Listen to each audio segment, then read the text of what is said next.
Sejam muito bem-vindos à nossa cidade, então, né, a Prof. Rose, eterna Prof. Rose, que veio também representando a CRE, né, o Prof. João e o Vladimir. Agradecemos, né, a disponibilidade de vocês e o Prof. João também, que veio, né, uma tarde, ficou ali, conversamos e a gente alinhou, então, esse dia de hoje, que vai ser muito interessante para todos, né, a Prof. Bernadette também, Benedita, que está online, e também o prefeito Jaime, ele estaria presente agora, mas houve um problema de saúde lá, ele teve que acompanhar o filho. Também gostaria de estar presente, mas ele fala, né, deixa a palavra que seja uma boa tarde e aproveitem o curso, então. Gostaria de chamar o Prof. Robson, então, que ele vai fazer a abertura da nossa tarde. Deixa eu só ler aqui o currículo do Prof. Robson Francisco Weber. Professor de Educação Física pela UNC, efetivo há 6 anos, em São Paulo do Sul. Professor de Educação Física, professor de capoeira, Angola, produtor cultural, músico e artesão. Aí depois do Prof. Robson, a Prof. Rose vai dar uma faladinha também. Então, boa tarde a todos e a todas. Já fui apresentado. Muito agradecido pelo convite para falar um pouquinho da cultura da capoeira, da qual eu venho estudando, né, e me aperfeiçoando há alguns anos. Peço licença à ancestralidade maior, sempre que eu falo da capoeira, porque sempre teve alguém que chegou primeiro, né? Então, falar um pouquinho sobre a capoeira, falar um pouquinho também, né, daquilo que eu vivencio e ainda vou vivenciar muita coisa. A capoeira é uma manifestação da cultura afro-brasileira, criada pelos negros escravizados, com a vinda dos negros escravizados para o Brasil. Então, em forma de resistência, foi criada essa luta, né? Não se sabe ao certo ainda a fonte mais precisa, né, porque a gente não teve registros, alguns que foram queimados durante, né, todo esse processo histórico, mas muitos relatos e através da oralidade de algumas pessoas se diz que a capoeira ela deriva de uma dança chamada engolo, que é uma dança africana conhecida como a dança da zebra. Com o passar dos anos, né, a capoeira ela vai modificando o seu cunho, um pouco da sua estrutura também.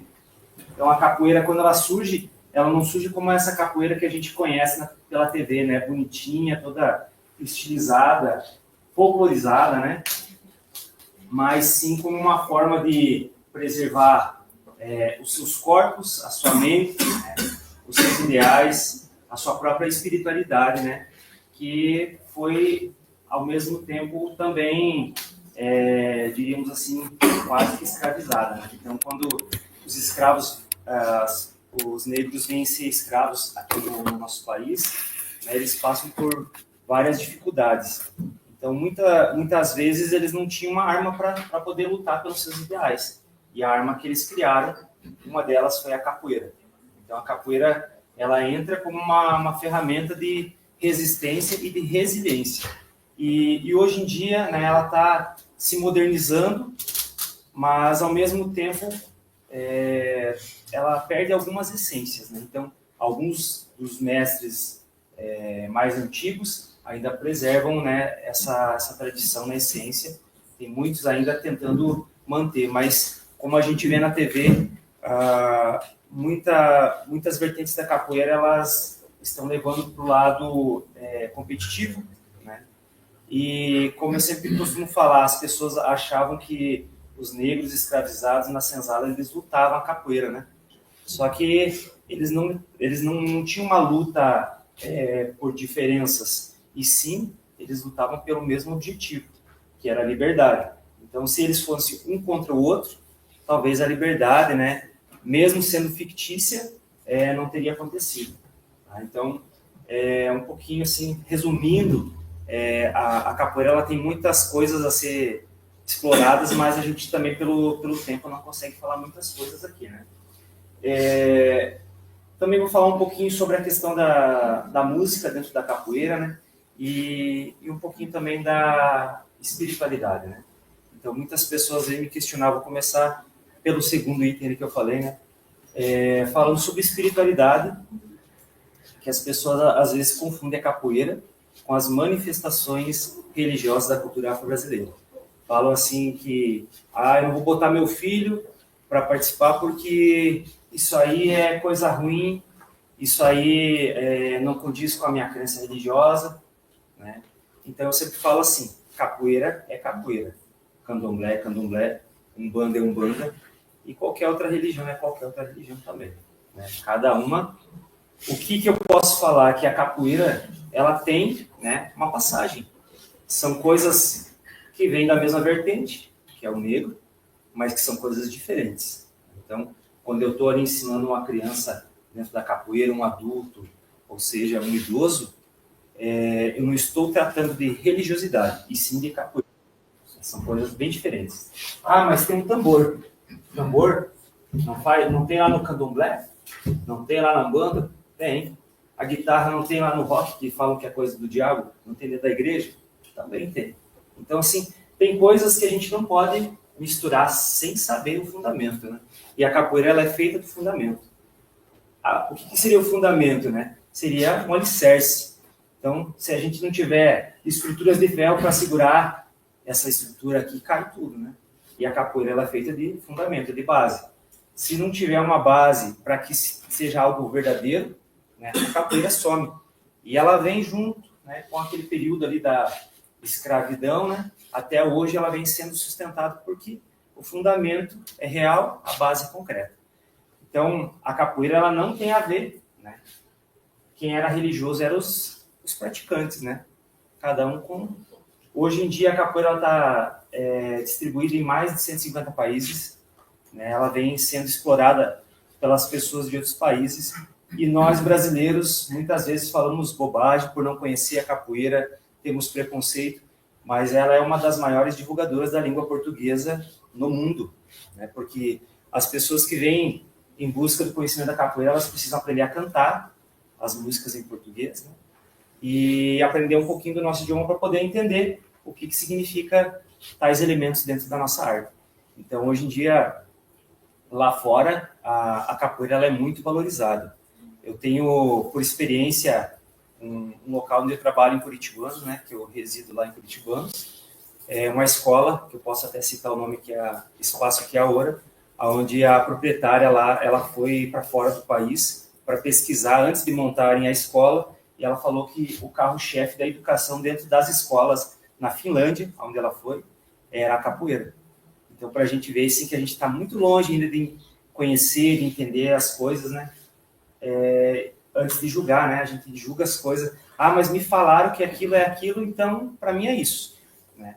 Então, vamos buscar o conhecimento. E é importante essa fala aqui hoje à tarde, né? Porque vai ser, provavelmente, assim, a gente vai aprender muitas coisas, porque todos nós temos no nosso sangue, na nossa ancestralidade, um pouquinho da África, né?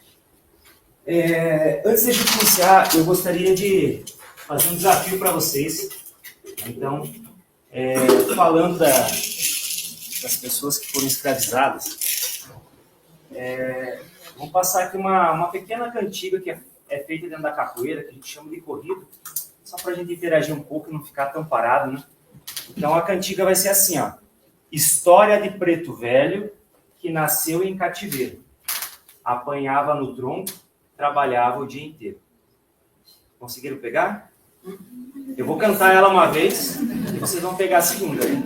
É mais fácil que cantar um funk, hein, gente? Ó, história de preto velho que nasceu em cativeiro. Apanhava no tronco, trabalhava o dia inteiro. Então ela fica mais ou menos assim na melodia. Eu canto uma vez e quando eu fizer um gesto com a cabeça que é vocês, tá bom?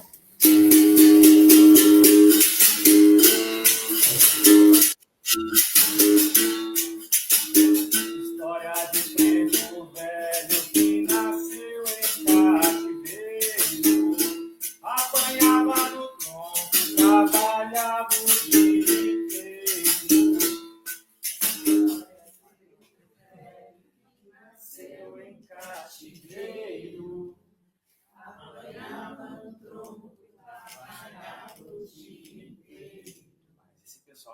apanhando bastante. Tá uma tristeza. História de preto velho que nasceu em cativeiro. Apanhava no tronco, trabalhava o dia inteiro.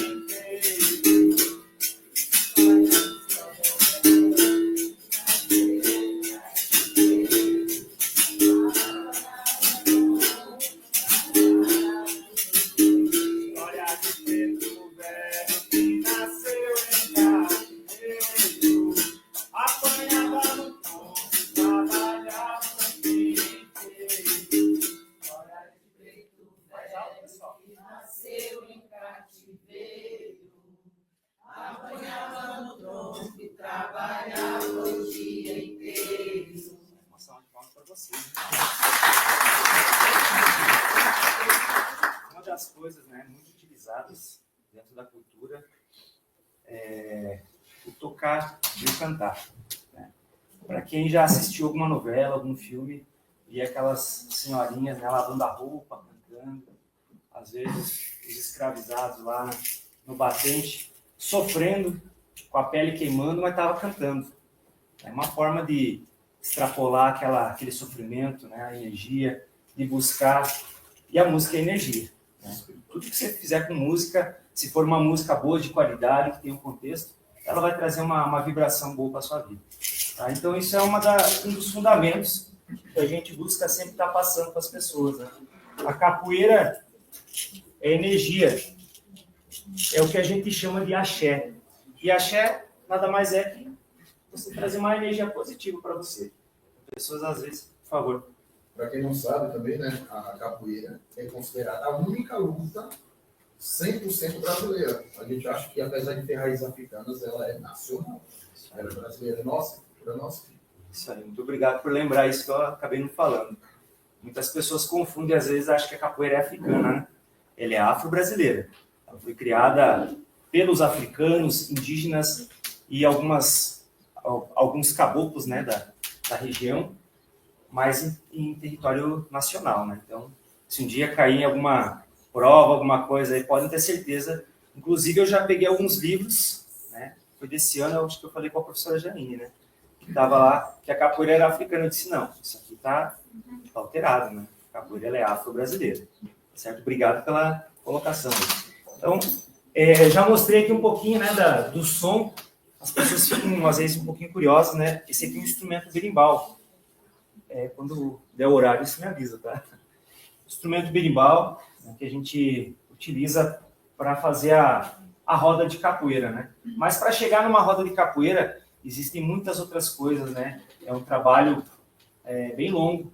Não é só chegar, se reunir as pessoas ali, como diz, bater o berimbau, dar 2 pernadas e já está tudo certo. Existem muitas outras coisas que envolvem o fazer uma roda de capoeira, né?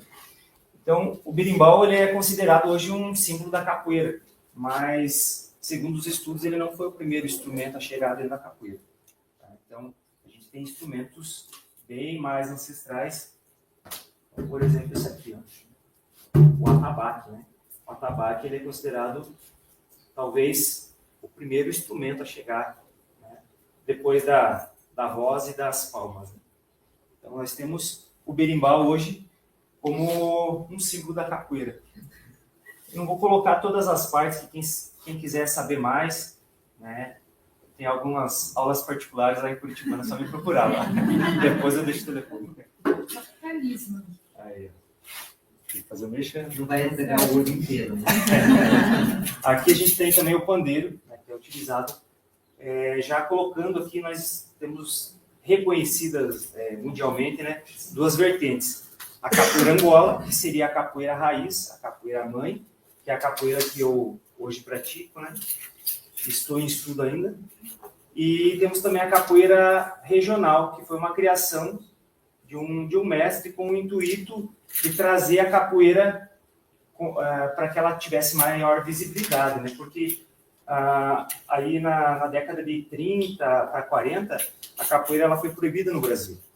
E ela era muito utilizada, né, pela própria política, né, para fazer arruaças. Então, quando tinha um partido político, quando tinha eleições, se utilizava de alguns capoeiristas para denegrir a imagem dos outros e assim por diante. Então, os capoeiristas que tinham uma habilidade muito grande e utilizavam algumas armas também para o combate, eles foram perseguidos. Então, depois dessa fase, né, através do saudoso Getúlio Vargas, né, presidente do Brasil, é que a capoeira sai do Código Penal e vem para mostrar um pouquinho desse lado educativo. Então, o início das academias, né, dos estudos. Hoje a capoeira está nas academias, está nas escolas, está nos hospitais, está em centros de reabilitação, em vários locais, né? Então, hoje a capoeira ela tem outro formato. Aí a gente, como eu falei para vocês, como a capoeira está dividida em duas vertentes, né? Grandes vertentes, a capoeira Angola seria a capoeira que preserva a tradição, a cultura afro-brasileira, mas ela não deixa de ser luta, porque em primeiro lugar ela se tornou uma luta, né? Uma luta física, uma luta de ideais e resistência. Já a capoeira regional ela traz mais o cunho esportivo, cuidar do corpo, competir, então ela tem essa diferença. A vestimenta, o número de instrumentos utilizados também, então ela muda, ela varia bastante, tá? Então, como eu estou falando da capoeira Angola, que é o que eu pratico e tenho propriedade para falar, eu estou mostrando aqui um pouquinho. A gente utiliza o berimbau, o pandeiro, o agogô, esse instrumento aqui. E aqui a gente também tem o reco-reco. Ele é um instrumento indígena também.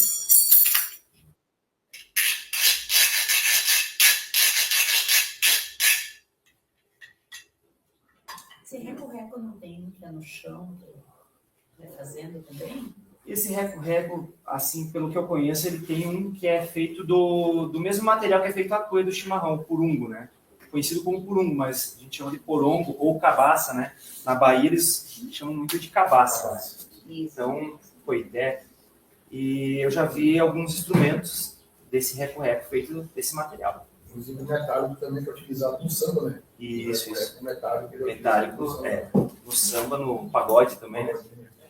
E aí, temos o atabaque, né? O atabaque, ele entra também como instrumento da capoeira Angola. Vou fazer um...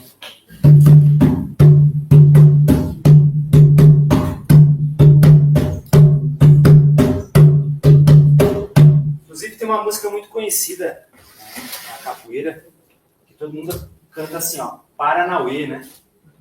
Paranauê, todo mundo fala Paranauê.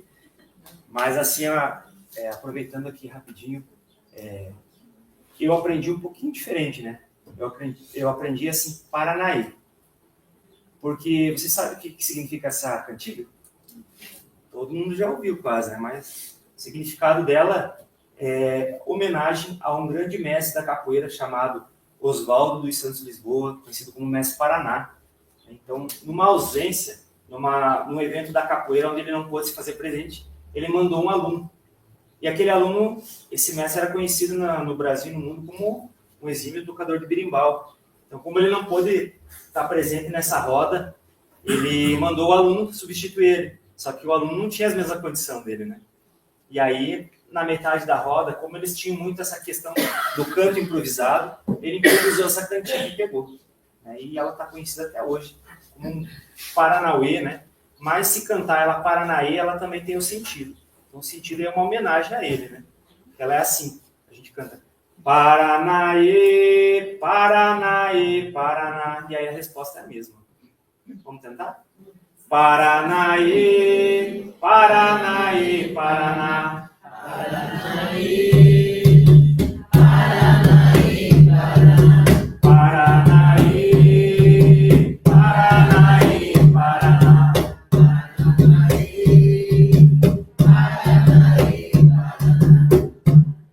Essa é uma cantiga, uma curiosidade, rapidinho. Então, só para fazer encerramento aqui, né? Agradecer a todos vocês. Capoeira, a gente sempre costuma dizer, ela é muito diferente das outras artes marciais. Ela envolve a música, ela envolve a própria cultura local, né? Ela envolve uma linguagem diferente. E assim, para você se tornar um mestre da capoeira, isso eu falo pela minha escola, pela instituição que eu represento, que é a Escola de Angoleiros Nativos, nós temos uma caminhada, né? Seria graduações, e dentro da nossa escola, a gente tem que ter no mínimo 35 anos de capoeira, de prática de capoeira, sem interrupção, para você ser considerado um mestre, e 50 anos de idade. A idade conta muito. Por que que conta muito? Porque para você ser um mestre, você precisa ter uma maturidade. Como é que você vai ser um mestre, um menino que não passou, às vezes, nem pela fase ali do saber o que vai ser quando crescer, né? Falando bem no português. Então, você precisa, pelo menos, ter um trabalho conciso dentro da tua comunidade. As pessoas precisam conhecer quem você é, para um dia você ser chamado de mestre, né? Então, tem muito essa questão do preservar, respeito aos mais velhos, né? Respeito a quem veio primeiro. Certo, pessoal? Então, só para a gente fechar aqui, nós vamos fazer uma cantiga, que ela é assim, ó, a gente canta bastante ela na capoeira, uma cantiga de despedida. A capoeira, ela tem um início, ela tem um meio, e às vezes ela pode ter um fim, depende da situação. Mas como a gente está se tratando aqui de uma palestra, então a gente vai fazer o fechamento da minha fala e vai ter depois com o restante dos profissionais aqui, né? Então vai ser assim, ó, eu vou falar adeus, e vocês falam boa viagem. Tá? Tudo que eu estou cantando aqui, vocês falam em seguida boa viagem. E aí, só para nós brincar aqui, não é essa palma que a gente utiliza para tocar o ritmo da capoeira, mas a gente vai fazer porque é mais prático. Tá? Então, a gente fazer o 1, 2, 3, 1, 2, 3. Muitas pessoas, quando ouvem o som da capoeira, eles fazem isso aqui, né? Só que a gente vai fazer essa aqui porque é mais cômodo e mais fácil. Mas o certo é fazer o que a gente chama de palma do samba, né? Que é...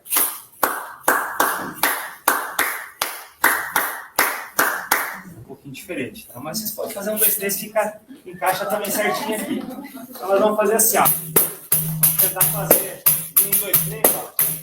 1, 2, 3, a palma, 1, 2, 3. Vou pedir para vocês ficarem.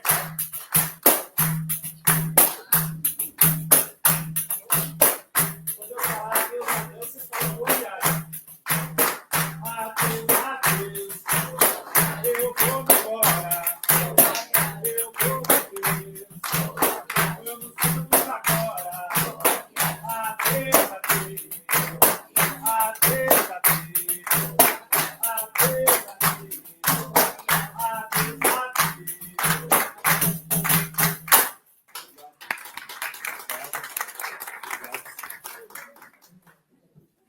Obrigada, professor Rocha.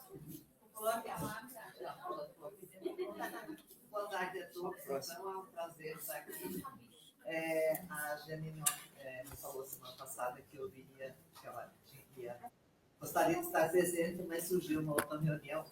E eu achei muito bom, porque há pouco, aí, no mês de junho, julho, no início aí do ano, a gente já começou a trabalhar a escola de tempo integral. E eu tive o prazer, a honra de ficar no grupo ERE, que trabalhamos com o grupo quilombola e indígena para fazer o documento da educação em tempo integral. Foram 3 encontros presenciais e outros online, onde foi amplamente discutido as questões raciais, incluindo sempre dentro do documento esse tema que é tão importante para os dias de hoje. Inclusive estava lá Maria Benedito, não sei o sobrenome dela, mas pela voz que eu ouvi dela ali, ela também estava fazendo parte do grupo lá para trabalhar esse documento. Eu desejo que vocês tenham, então, uma tarde bem proveitosa e que possam estar levando sempre esse conhecimento para vocês, porque como a gente conhece pouco o tema, como a gente discute pouco o tema, como a gente não percebe no dia a dia ações, questões que estão envolvidas e que a gente nem imagina e não percebe. Então, é importante esses momentos de parada para falar sobre isso e levar o seu trabalho no dia a dia, né? Vocês como professores, como educadores. João, obrigado, então, aí, pelo convite. Um prazer estar aqui com vocês. Uma boa tarde de trabalho a todos.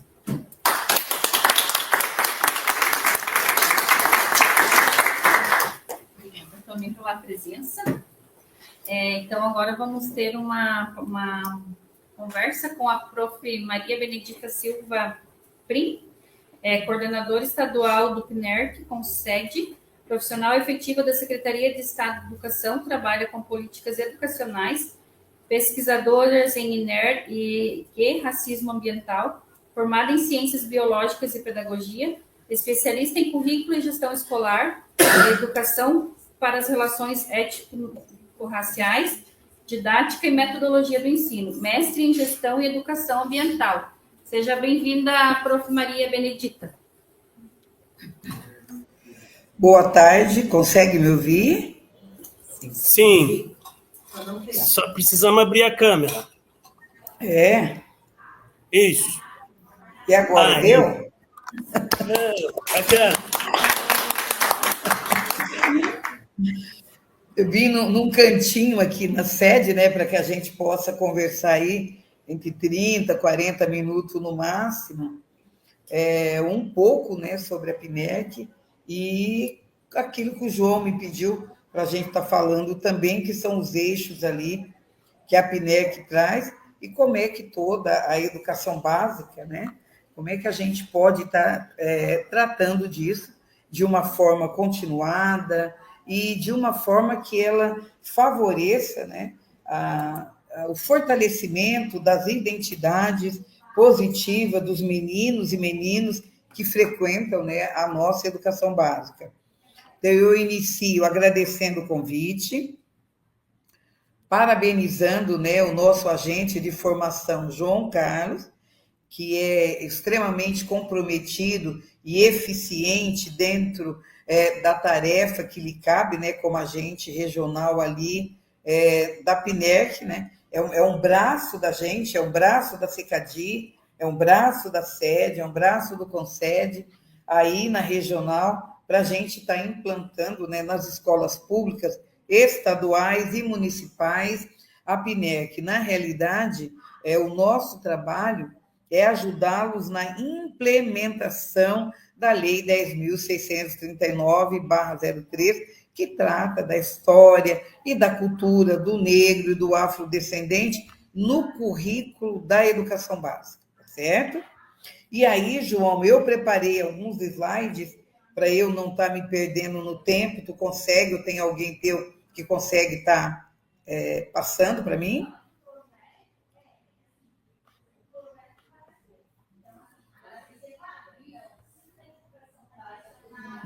Você mandou para mim? Sim, mandei hoje cedo. Tá, deixa eu ver onde é que tá. Dá um minutinho.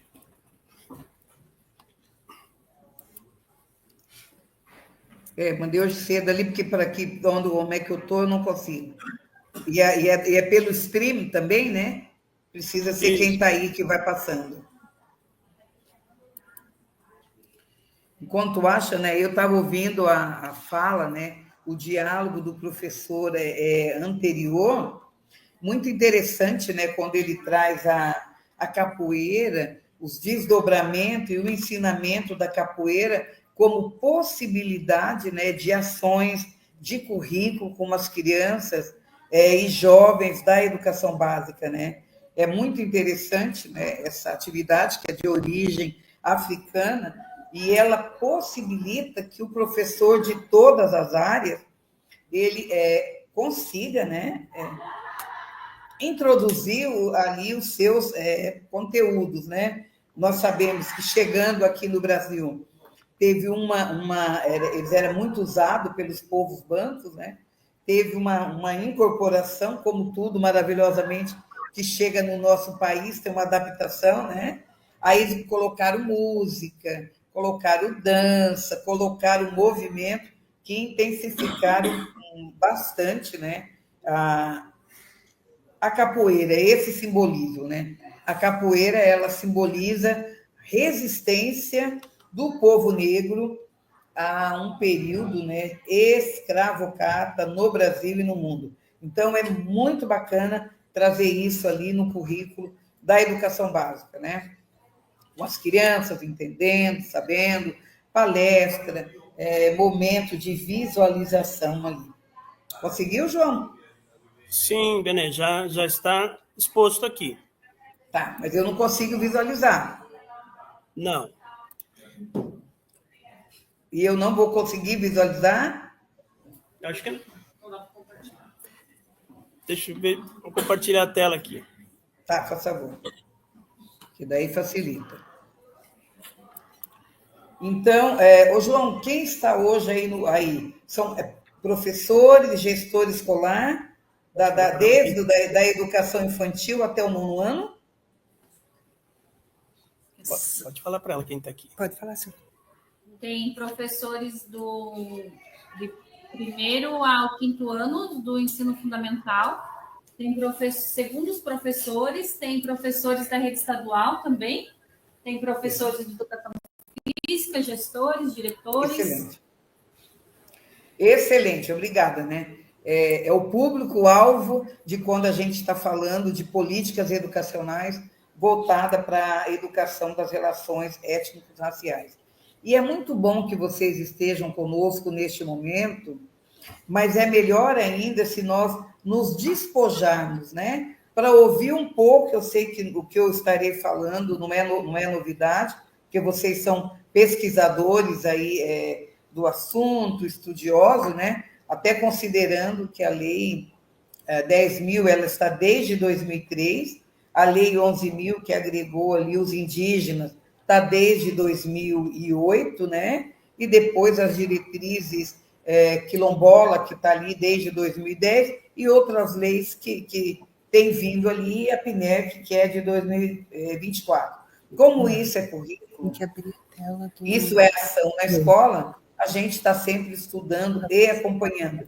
Mas é muito interessante, né, quando a gente vai estar ouvindo um pouco sobre a questão da educação das relações étnico-raciais, a gente sempre tem uma acolhida bastante amorosa, porque são temas que mexem bastante conosco, né?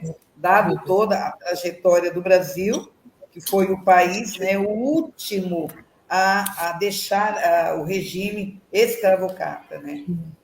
Então, a gente tem ainda volta disso tudo no nosso currículo. Não, acho que você está compartilhando a tela. Deixa eu ver agora. Acho que agora vamos ver, João.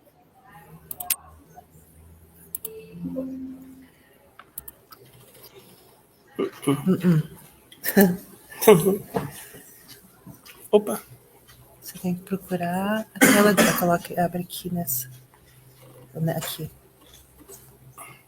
Essa aqui? Não remove. Você tem que abre ela aqui, acho. Vê se ela pode falar sem. Aí você está compartilhando a tua tela do WhatsApp. Então. Vamos abrir o documento. Mas ele não abre. Parar aqui. de compartilhar, vai ali. Digo para ela, se ela quiser ir falando até nós ajeitar. Eita! Não, aqui a pecinha atrás do computador. Alguém sabe Eu mandei bem cedo. Eu também não imprimi ali para as minhas telas, para a minha. Ajuda aqui, seu Vladimir. Eu também nunca fiz isso. O jeito que está projetado aqui, ele projetou o PowerPoint. A projeção tem que ser por aqui. Isso aí é compartilhar a tela? Compartilhar tela, Compartilhar embaixo. a tela. Aí. Compartilhar tela, mas tem que ver qual que é a tela. Agora você vai ter que achar... Mas só aparece o Põe WhatsApp. tela cheia e veja se já é o arquivo. Aí. Acho que sim, apareceu para ela. Aí. Agora sai daí para fechar. Passou? Tá. Porque senão eu ia imprimir, né? Para poder. Fecha aí. E agora tem que peraí. essa projeção. Já consigo ver, João. Nós fechamos. Aí, Sumiu. agora você tem que abrir ela ali embaixo, acho. Não. Não, Acho que lá dentro mesmo. Ela está conseguindo ver a tela? Aí pode Não, ocultar. agora sumiu. Estava certo daquele jeito que eu tinha feito antes. Isso. Estava certo do jeito que eu tinha feito antes. Dela não está vendo nada, não. Nós Não, não ocultamos. estou vendo nada, né? Então, enquanto isso aí, eu vou fazendo uma pergunta para os gestores do município, né? Que eu ia fazer lá no final, vou trazer. No município, tem o Conselho da Igualdade Racial? Já tem esse conselho? Não temos. Ah, você ainda não Ainda tem não. o conselho, ainda não tem o Conselho da Igualdade Racial, né? Que é muito bacana, né? Porque vai ajudar não só a escola, mas todas as instituições, né? E a população está discutindo sobre isso. E aí, professora, vocês têm algum documento que já foi produzido coletivamente aí sobre a ERE? Nós acreditamos que não tenha Tem, ainda. ainda, né? Ah, então agora nós vamos estar conversando ali para que aconteça. Aberto.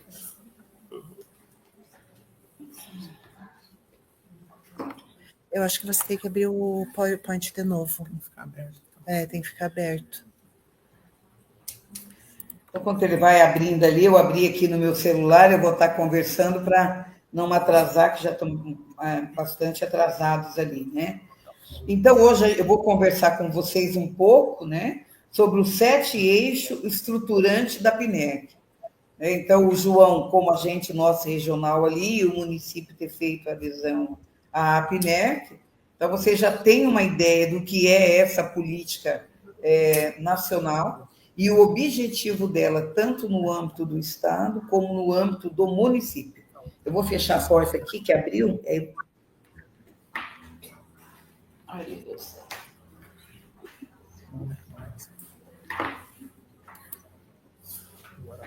Vai ali nela, eu acho, né? Aí.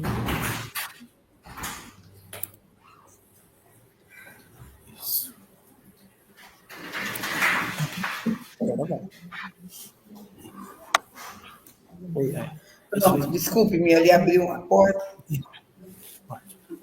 Só que não fica aqui lá. O próximo, João, tenta passar, vamos ver se funciona.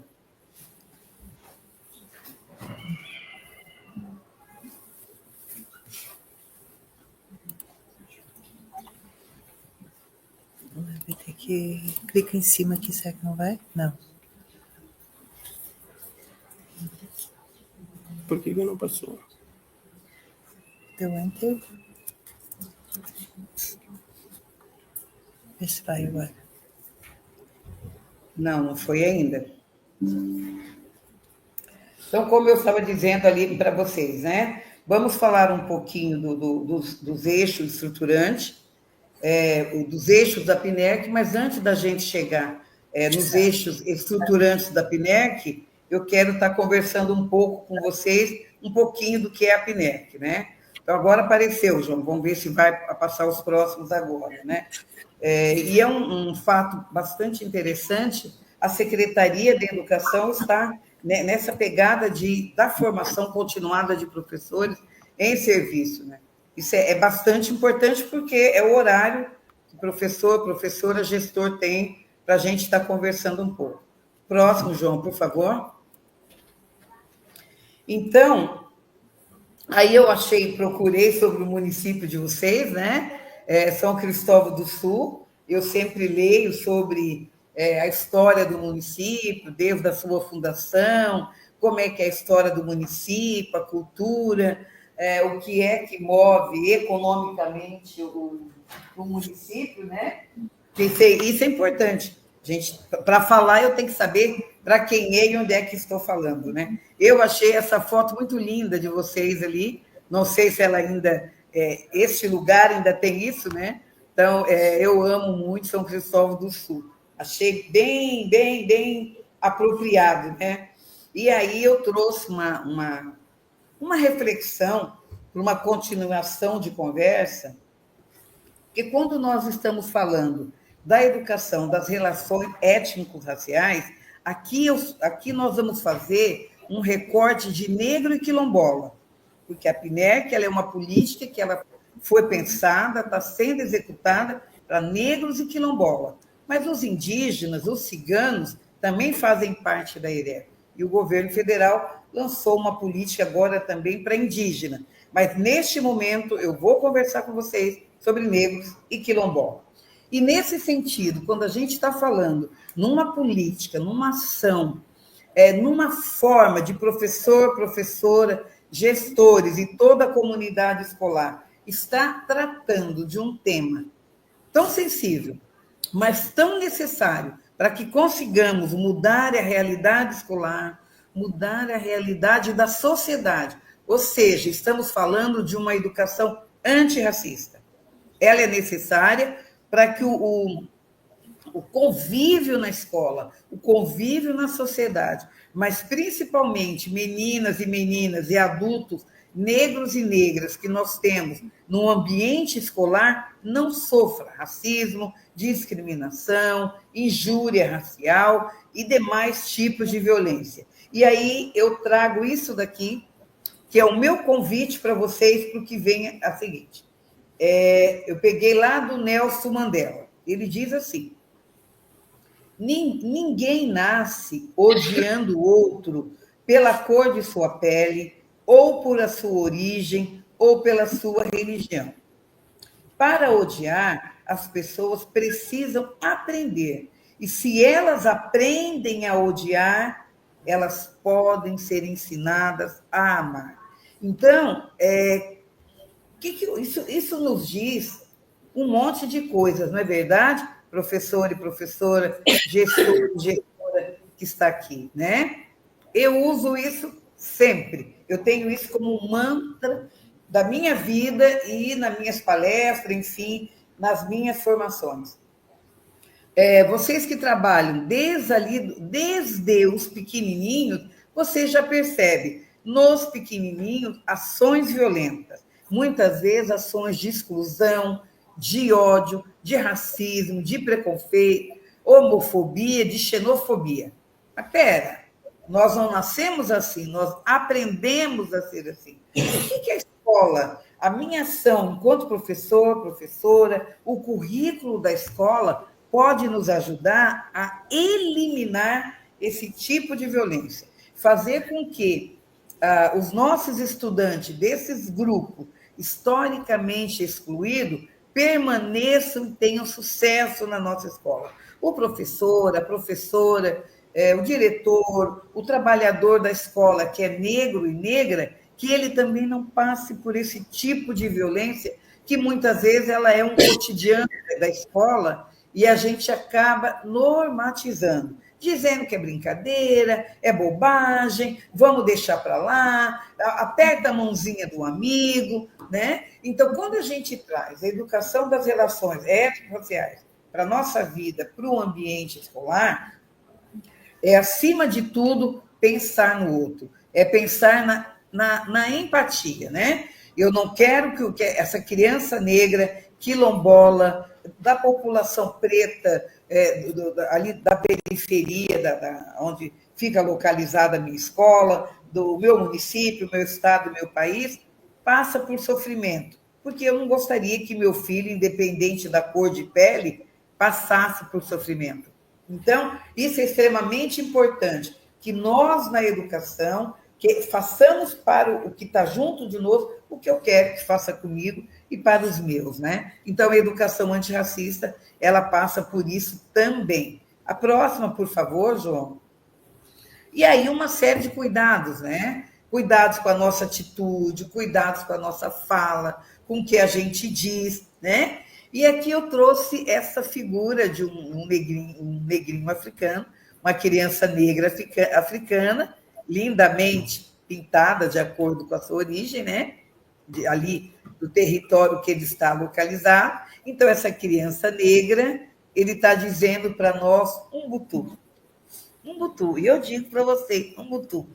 Paz, amor, seja bem-vindo nessa nossa fala. Umbutu. Próximo, João.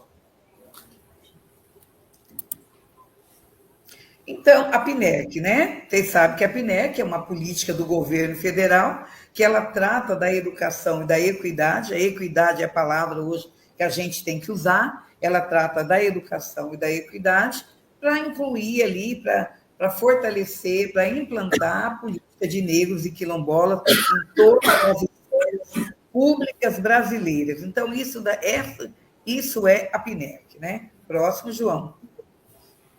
E quando eles trazem ali o quesito da equidade, né? O que é equidade, o que é essa questão de negros, indígena, né? E é o que a gente tem que pensar enquanto educação, enquanto Secretaria Municipal de Educação, enquanto Secretaria Estadual de Educação, enquanto Coordenadoria Regional, enquanto direção de escola, equipe pedagógica, professores e os demais colaboradores ali da escola, porque trabalhar com ERE é para todo mundo.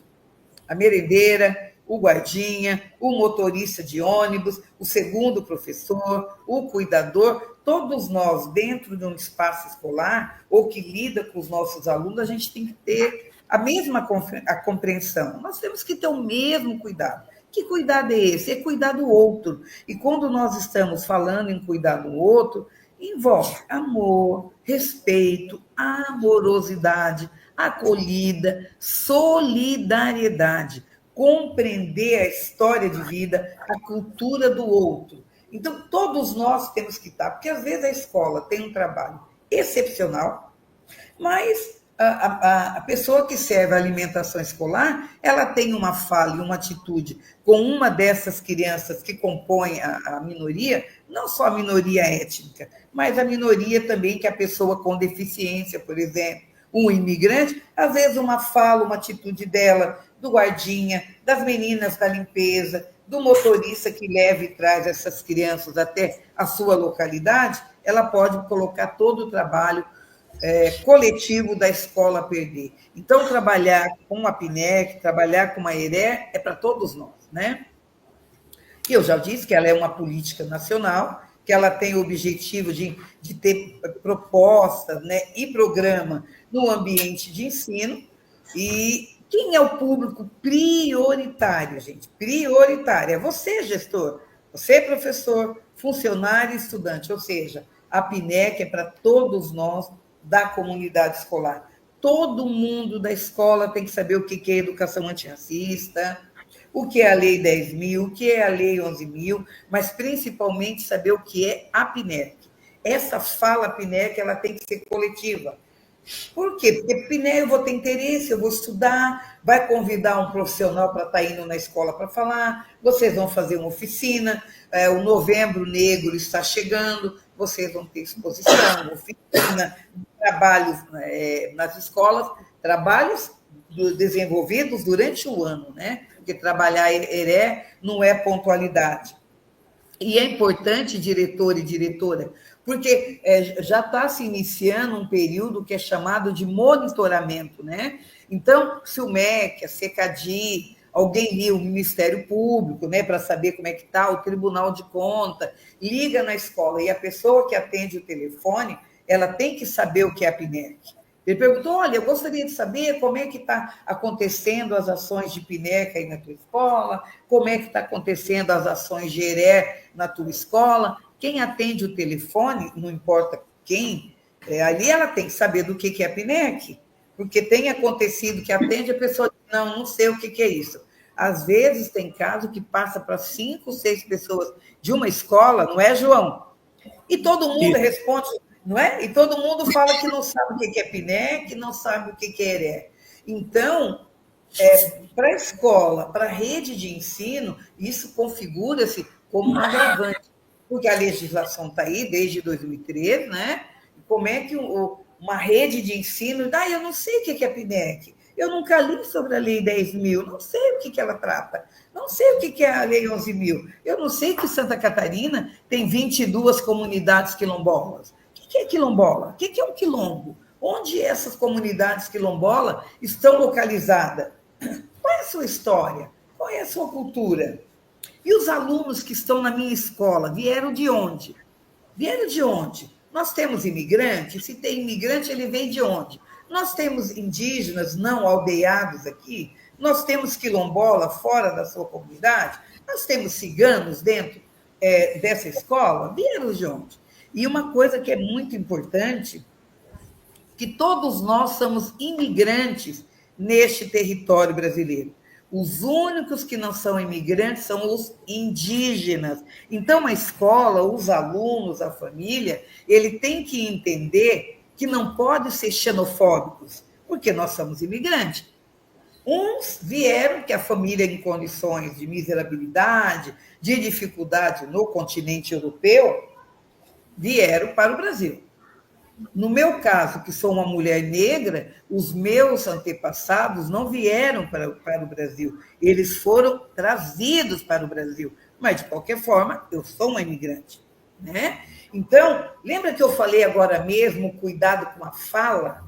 Quando eu digo na minha aula, na minha escola, que os negros vieram para o Brasil, eu estou suavizando o sofrimento. Eles não vieram, foram trazidos, foram sequestrados lá do seu continente, trazidos, maltratados, mortos e abandonados no Brasil, que hoje a gente vê o resultado da população negra empobrecida e uma série de outras coisas, resultado de todo este tratamento que a gente teve no Brasil Império e Brasil Colônia. Então, a fala é muito importante, professor, professora.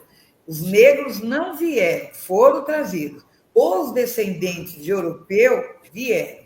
Os descendentes de asiáticos vieram para o Brasil. Há uma diferença muito grande. Então, do mesmo jeito, quando eu estou conversando e tem alguma coisa que não me é muito legal, e eu digo assim, uma palavra que a gente escuta muito na sociedade, mas principalmente do professor e professora, que é denegrir. Ah, isso vai denegrir a imagem. Para nós que somos, ou a imagem, ou qualquer uma outra coisa, né? Para nós que somos estudiosos, que somos professores, que somos gestores, estudiosos das questões étnico-raciais, nós sabemos que o denegrir não é recomendado. Existem outros sinônimos que a gente deve usar para não usar denegrir. Da mesma maneira, eu falar bolo nega maluca, criado mudo, eu usar a palavra judiar. Judiar é uma palavra antissemita, porque ela vem lá do sentido pejorativo dos judeus, né? Então, assim, é só para a gente refletir um pouco a importância de ser um gestor escolar. Eu considero o papel do gestor escolar espetacular, porque ele tem na mão condições de mudar a realidade da sua escola. Ele pode, não é fácil, eu sei que eu já fui gestora, não é isso que eu estou dizendo, por favor, mas eu estou dizendo que um gestor escolar, com a sua equipe pedagógica e depois os seus professores e colaboradores, se a gente fizer, mexer no PPP, mexer no regimento, considerando todas as diversidades que tem na escola, tendo um compromisso social com mudança, com a paz, com a cultura da paz, com os direitos humanos, com a verdade e com o sucesso de todos que estão ali na escola, nós conseguimos, enquanto gestor, fazer coisas sensacionais. Nós conseguimos transformar nossa escola numa escola de sucesso e não numa escola do fracasso. E para que a minha escola seja uma escola de sucesso, ela começa com a educação para as relações étnico-raciais. Ela começa com um convívio amoroso e respeitoso de todos que estão ali dentro. A PNEC nos traz isso. A PNEC fala sobre isso. Ela fala de equidade, ela fala de inclusão. Então, o gestor da escola tem um papel importantíssimo na comunidade que ele atua. E depois vem os professores. Eu sou professora.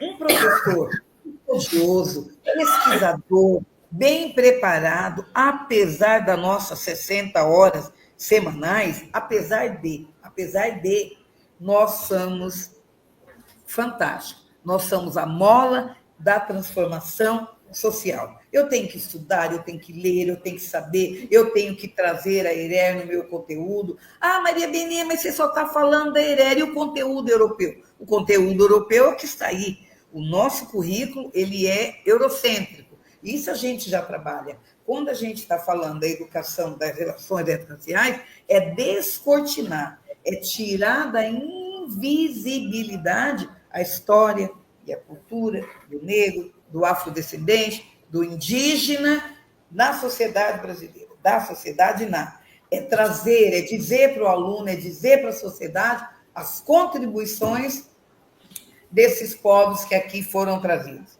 E os indígenas, que são os verdadeiros donos da terra, né? Que os povos que aqui estavam. Então, isso é trabalhar heré, sabe? É mobilizar a escola, sabe? Está lá no meu PPP, é chamar as famílias e dizer, olha, vamos fazer isso, fazer aquilo, o currículo do teu filho está tratando de o caderno do seu filho, aparece capoeira por conta disso. Nós estamos num Estado laico, então eu não posso privilegiar nenhuma religião em detrimento da outra. E eu tenho na minha escola também professores e alunos que não têm religião nenhuma. Tudo bem, eles são pessoas boas igual quem tem uma crença, né? É só para a gente pensar um pouco o que é essa heré, o que é uma escola com a cultura da paz, o que é uma escola efetivamente inclusiva. E isso passa por ti, diretor, por ti, gestor e gestora. Você é responsável muito por esse ambiente de pacificação, de inclusão e diversidade que ocorre dentro da escola, apesar desse monte de tarefa que tu tem, administrativas e pedagógicas. A gente sabe bem disso, mas você é a esperança viva, sabe, de uma escola de sucesso, de uma escola que vai bem no SAEB, de uma escola que o IDEB é bom, de uma escola e do município que consiga o VAR, que consiga vencer as condicionalidades do VAR, principalmente a condicionalidade 3. A próxima, por favor, João. Já está ali, a equidade. Equidade. Tudo isso que eu estou falando para vocês, gente, é equidade. Então, a educação hoje parte da equidade. Porque é onde você vai ver cada um estudante na sua integridade. Uma sala de aula, uma criança é diferente da outra, elas aprendem de forma diferente. Eu não posso nivelar por cima. Eu tenho que respeitar os saberes e o tempo de cada um. Eu sei da dificuldade, tá? Eu sei da sala cheia. Tudo isso eu sei, gente. Tudo isso eu sei. Mas nós não estamos aqui para falar das mazelas. Nós estamos aqui para falar das vitórias.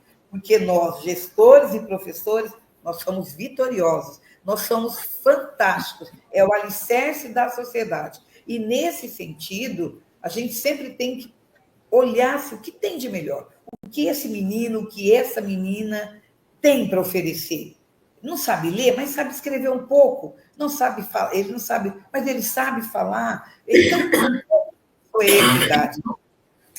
E ela está num contexto social, de gênero, de raça, de habilidade, né? Qual é o objetivo da equidade, gente? É remover todas as barreiras da aprendizagem. A função da escola, o compromisso da escola é com a aprendizagem bem-sucedida. O aluno tem que saber ler e escrever bem. Ele sabendo ler e escrever, ele vai compreender. E ele vai além, ele vai ter uma leitura de mundo. É isso que a gente quer, alunos que se desenvolvam, né? Então, essa é a ideia, é a justiça social e o desenvolvimento de todas as pessoas.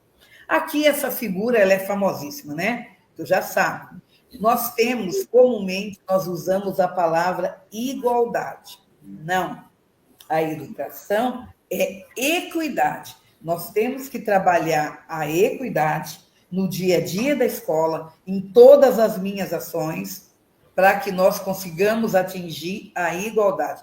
Olha a diferença. Olhou o desenho? Perceberam a diferença do que é igualdade? As crianças lá no campo de futebol, eu estou falando de igualdade. Ó, o jogo de futebol está lá, todo mundo comprou o ingresso, ou os molequinhos não compraram, estão assistindo pelo muro, né? Ah, isso é igualdade, ó. Todo mundo tem direito a ver o jogo. Mas é isso? Olha pelo desenho. Quando eu falo em equidade, perceberam a diferença? Eu olho cada um na sua particularidade e eu vou até ela.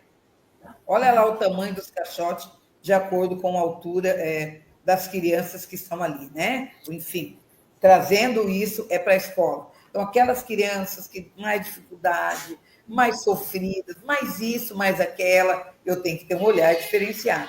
Aqui é um outro desenho, né? Também de equidade. Primeiro saiu aquele, depois eles fizeram esse aqui, que é na coleta de fruta, né? Mesma coisa, olha lá o que é a igualdade, o que é a equidade. Quando eu falo em igualdade, vai ficar gente de fora, vai ficar alunos, professores de fora. Quando eu falo em equidade, não, todo mundo está junto. Então, não confunda, né, o que é igualdade e o que é equidade. Isso é muito importante, colegas professores, colegas gestores, administradores públicos, porque a gente tem que querer a equidade. Quando a gente pensar na equidade na educação, o sucesso vai estar garantido de todos e todas. Próximo, João, por favor. Aqui eu trouxe alguns imagens para você entender, considerando que é município, e município tem crianças pequenas sob a sua responsabilidade. É o cuidado, assim, com o ambiente onde essas crianças pequenas estão, sabe? Olha que coisa linda esse ambiente. Perceberam? O que tu trouxe ali? Tu trouxe um tapete, que é da cultura soriana, uma chita no chão. Então, você trouxe a cultura europeia ali, mas mais voltada para Portugal, tal, mas não importa, é a cultura europeia. Tá vendo? E aí você misturou o quê? Olha lá, um monte de desenho de flores. Você já foi para uma outra parte da Europa, que equivale ali à Holanda, por exemplo. Ó, você levou cesto indígena para a sala de aula. E você levou bonequinhas brancas, bonequinhas pretas, que meninos, meninas estão brincando, todo mundo junto. Isso é um exemplo de um momento inclusivo. Você tem cultura europeia, você tem cultura negra, você tem cultura indígena. E tem bonequinhas ali que o menino pode pegar, a menina pode pegar, você já está trabalhando gênero. É esse cuidado também no ambiente da escola, nas salas que eu preparo, que eu tenho que ter. Então, você entende? Aqui você está trabalhando heré. Ó, você está trabalhando heré. A outra, João, por favor. Outra imagem. Aqui, olha, é uma imagem muito simbólica, né? Eu tenho ali a população do continente negro, eu tenho a população do continente asiático, tenho a população do continente branco, mas de uma forma muito, muito fofa. Olha, nós estamos recebendo hoje, nas nossas escolas, um monte de crianças islâmicas. Então, veja, ao mesmo tempo que você misturou professor e professora numa atividade da sua aula, você tem que ter esse pulo do gato. Ah, vou botar uma criança asiática aqui. Enfim, tu conhece teus alunos, mas você trouxe também uma criança islâmica ali no meio, para que a cultura, a história, essa conversa, essa brincadeira vai se firmando. Cuidado com as panelinhas que acontecem na sala de aula. Cuidado com as panelinhas que acontecem dentro de uma escola. A mistura, isso é importantíssimo. Aqui eu já trouxe os jovens. Uma outra imagem dos nossos alunos mais velhos ali, que tu pode promover na escola, professor e gestor, lá um dia de uma oficina sobre tranças africanas. Maravilhoso, os professores vão trabalhar essa história das tranças, e olha aqui que coisa mais linda, coletiva, um grupo de jovens ali cuidando do cabelo da outra, a gente vai estar ensinando cuidado, a escola vai deixar vai diminuir as violências, todas elas, racismo, preconceito, injúria, vai diminuir o bullying, vai trazer esse espaço de amorosidade entre os colegas adolescentes, porque eles se brigam, se xingam muitas vezes, né? E eu sugiro, diretor, diretora, que faça uma oficina de tranças africanas. As crianças vão amar. Elas vão entender que cada trança tem uma história, era mapa que eles traziam, era conversa, era tudo ali no modelo de trança. Então, as tranças, ela não é só um penteado, ela tem uma história, ela tem uma cultura e ela tem uma conversa muito importante entre os africanos que aqui foram trazidos, enfim, e até hoje tem também. Olha isso aqui. Olha que ideia genial dessas professoras dos pequenos ali, né? Foram, primeiro, fazer uma roda. Vocês sabem que as culturas negras, quilombolas e indígenas sempre é por roda, por ciclo, no sentido que um está junto com o outro, né? E aqui elas fizeram um simbólico ali um pouco da cultura indígena. Olha lá, uma fogueirinha durante o dia, numa região extremamente quente, pode ver que tem molecadinha ali menininhos ali sem a camisa, e as professoras fizeram uma roda de conversa muito gostosa, convidou alguém com violão. Faça isso na tua escola. Se não quiser botar uma fogueira lá, mas faça uma fogueira simbólica, explique o porquê que tem uma fogueira no meio da roda, ou faça outras brincadeiras. Mas é importante, professor e professora, que para você trabalhar trabalhar essa questão do negro, indígena, quilombola, você faça círculo, faça roda, leva essa molecada lá para fora, vamos conversar, vamos dar risada, eles vão aprender, porque tudo tem um objetivo, né? Nessa roda você está explicando o porquê que eles estão sentados assim e o que isso significa. Muito legal. A próxima, por favor, João. Aqui os eixos da PNEC.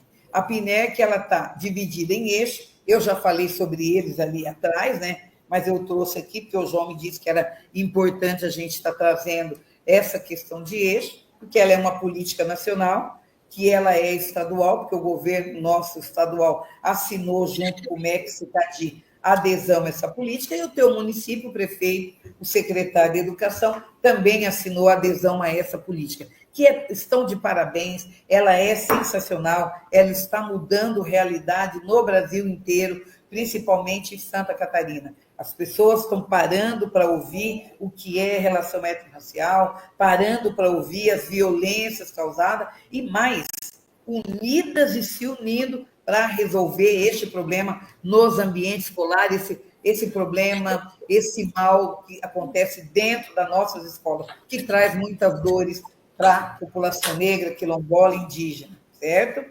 Aí passa o outro para mim, João, por favor. Um deles, primeiro eixo, vocês estão fazendo formação de profissionais da educação. É isso, é qualificar, é melhorar, é dar conhecimento, é trazer, oportunizar que a tua escola saiba o que é a temática das relações étnico-raciais. O segundo pilar, gente, é material literário. E aí eu pergunto, mas nem precisa me responder nesse momento.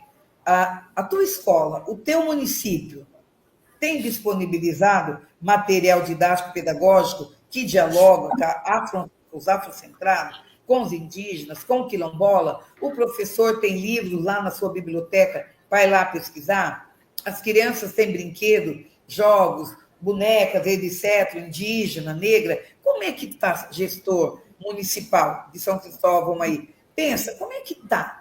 Tem material para pesquisar? Porque eu não posso falar aquilo que eu não sei. Eu tenho que falar o que eu sei. Então, além da formação, eu preciso também ter lugar onde pesquisar que eu consiga pegar na minha mão, não só online, né? Governança, vocês já estão fazendo. É o fortalecimento das redes, né?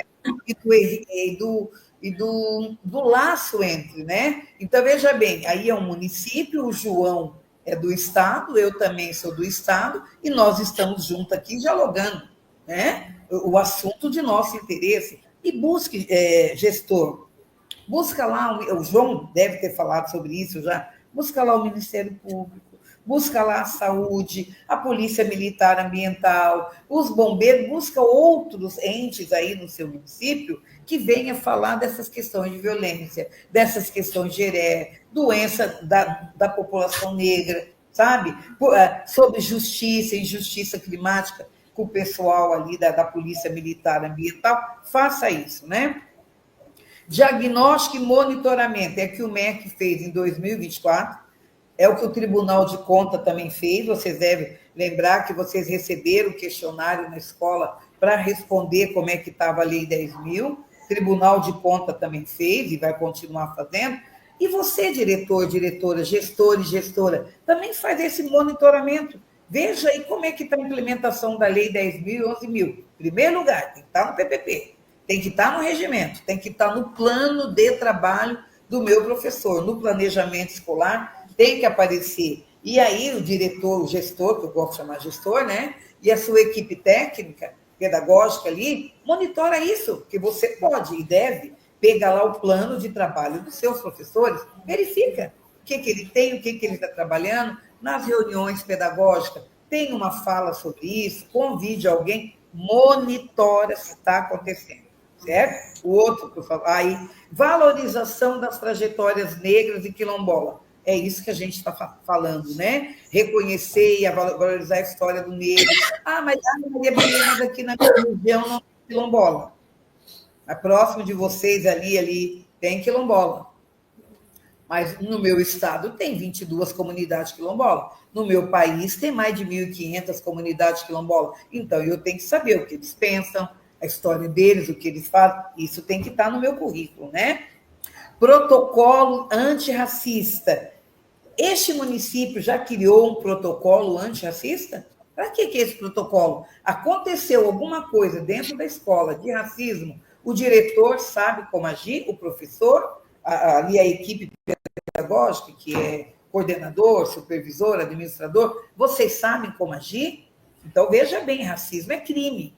Então, o município precisa ter um protocolo antirracista que todo mundo conhece. Aconteceu alguma coisa, eu tenho que saber. E se o pai for lá na polícia fazer uma denúncia? Eu, diretora, como é que eu vou agir, né? Então, a gente precisa ter protocolos antirracistas. Nós, juntamente com o MEC, estamos produzindo um para criança pequena, tal, né? Mas estamos produzindo um para vocês, para que todo mundo utilize. Nós, do Estado, estamos produzindo, e eu tenho vários modelos, tá? Se vocês tiverem interesse, fala com o João, e acho que eu já passei para ele também, passa para vocês começar a conhecer e pensar num protocolo antirracista de vocês ali. E depois vem o último deles, que é fantástico, gente, que é a difusão de saberes. Já estou finalizando, tá, João? Que é a difusão de saberes, né? Que é a promoção de ação. Gente, tudo que você fazer de quilombolas, de negro e de indígena ali na sua escola, no seu município, que combata o racismo, que combata tudo quanto é outras violências, né? Dentro da diversidade, tem uma difusão de saberes. Promove encontro entre municípios, promove encontro entre escola estadual e escola municipal, sabe? Troca essa conversa, façam feira, façam oficina, façam demonstrações pedagógicas. De repente, um dia, pega ali um ginásio de esporte do município e faça um grande evento, sabe? Com palestrante, um dia todo de visitação, convide as autoridades, o prefeito, a família, para poder entender e saber o que vocês estão falando, sabe? Então, isso tudo é a PNEC, gente. São os eixos da PNEC, tá bom? Próximo, João, já estamos aqui no fechamento. Perguntas para vocês que não precisa me responder, que eu acho que a gente não vai ter tempo, mas é para vocês pensarem um pouquinho. Quando, estou perguntando isso, a pergunta direta para os gestores do município, tá? E, no nosso caso, da CRE também, né, João? Quando e como acontecem as formações continuadas? Como é? Quais os materiais didáticos pedagógicos que estão disponíveis na tua escola? O PPP da escola completa a educação antirracista? A Lei 10.639 permeia todas as ações pedagógicas do currículo de educação básica do seu município? O município tem conselho de igualdade racial? A gestora já respondeu que ainda não. Existe algum documento produzido em ERER e em EQ? Ela também parece que respondeu que não. O Estado tem, tá, gente? Que vocês têm, mas eu aconselho vocês a produzir um livrinho bem legal, né? Existe um protocolo antirracista? Também foi respondido que não, né? E aqui vem um bem importante, tá? Qual o letramento racial de professores e gestores da tua rede? Todos os seus professores têm letramento racial? Eles sabem falar desse assunto? Tem estudo? Tem feito cursos? A gente, enquanto coordenador estadual da PNEC, e o João, enquanto agente de governança regional, nós temos, assim, tendo um cuidado, gente, de passar, sugerir um monte de curso para vocês fazerem. Um monte. Eu não dou conta, Maria Benê. Dá sim, dá sim. Tem curso que você pode fazer em 6 meses, maravilhosos. Durante o ano você consegue fazer 2 ou 3. Isso é letramento. Eu preciso saber para que eu fale com propriedade, para que eu deixe de ter ações racistas, preconceituosas, homofóbicas e xenofóbicas. O conhecimento vai me transformar, vai me fazer com que eu fique um professor, uma professora, um gestor, uma gestora, e de quebra, um humano melhor para o mundo. Nós precisamos de pessoas boas para o mundo, pessoas que têm amor no seu coração e nas suas atitudes, e não ódio. E você, professor e professora, gestor e gestora, é o nosso caminho para este mundo de paz, é o nosso caminho para um Brasil que prega amor, que prega verdade, que prega inclusão e efetivamente olhe para o outro com amorosidade. Próximo, João. Já, acho que é a última já. Aqui, me despeço de vocês com essa imagem. Ela diz um monte de coisa, tá? Um monte de coisa. Você pode ver essa mão ali um pouquinho mais avermelhada, que é a do indígena, mas eu trouxe aqui a questão do negro, né?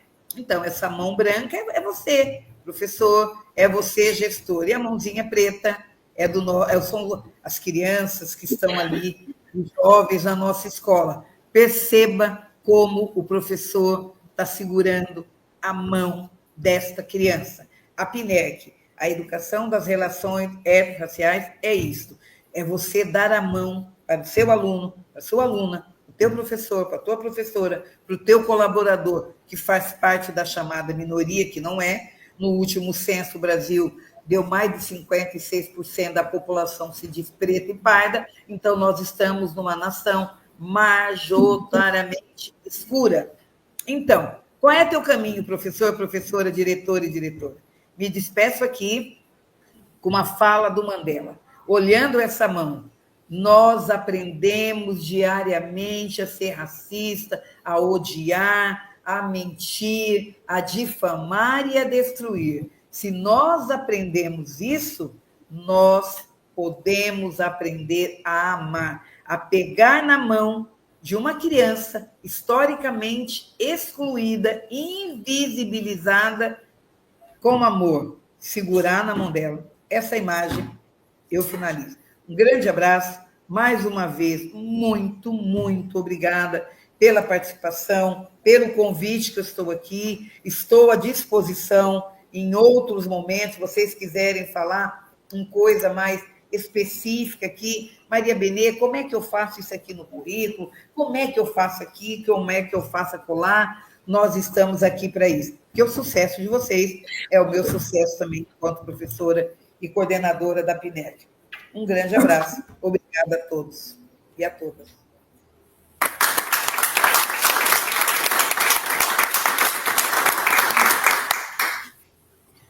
Vou passar aqui para a secretária para ela falar para você o quanto foi importante a tua presença aqui.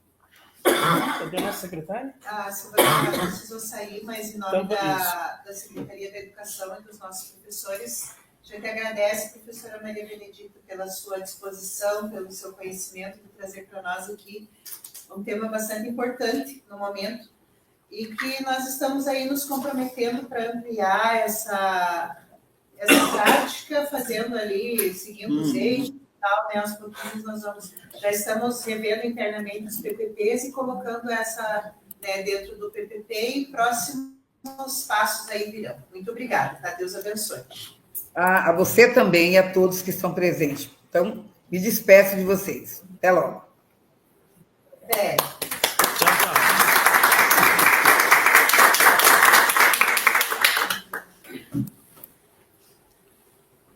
E agora continuamos nós, né, Adriana? Então, continuando nós aqui, chamo então o professor Vladimir Araújo da Silva. Ele é enfermeiro, pós-graduado em cuidados paliativos e agricultura, mestre em enfermagem, doutor em ciências e pós-doutor pela USP, avaliador do INEP e do MEC, professor do curso de medicina da Universidade Federal de Santa Catarina, campus Curitibanos, coordenador do projeto de extensão Desmistificando a Autodeclaração e a Heteroidentificação de Candidatos Pretos e Pardos para ingresso no ensino superior. Professor, então, seja bem-vindo à nossa São Cristóvão. Fique à vontade. Boa tarde. Boa tarde. Então, primeiramente, quero agradecer ao professor João, né, pelo convite, pela parceria. A gente já vem trabalhando há algum tempo juntos, né, professor? Uhum. Desde que a gente propôs esse projeto, um projeto de Cultura da Universidade Federal de Santa Catarina, foi contemplado por uma bolsa. Então, tem um estudante, um acadêmico do curso de medicina, que é bolsista e que trabalha junto comigo nesse projeto, que é o Arthur. Pedro Arthur, prefere ser chamado de Arthur. E que hoje, por conta das atividades, né, acadêmicas dele, não pôde vir. A disponibilidade dele é às sextas-feiras.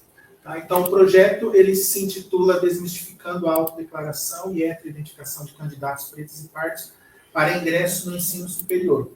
E daí, assim, o currículo que foi lido ali, né, que tem a ver, né, um enfermeiro, professor de medicina, querendo trabalhar essas questões. Então, conforme vai surgindo editais na universidade, a gente vai se adequando, né? E é claro, sempre tem uma sugestão de um outro, faz isso, faz aquilo.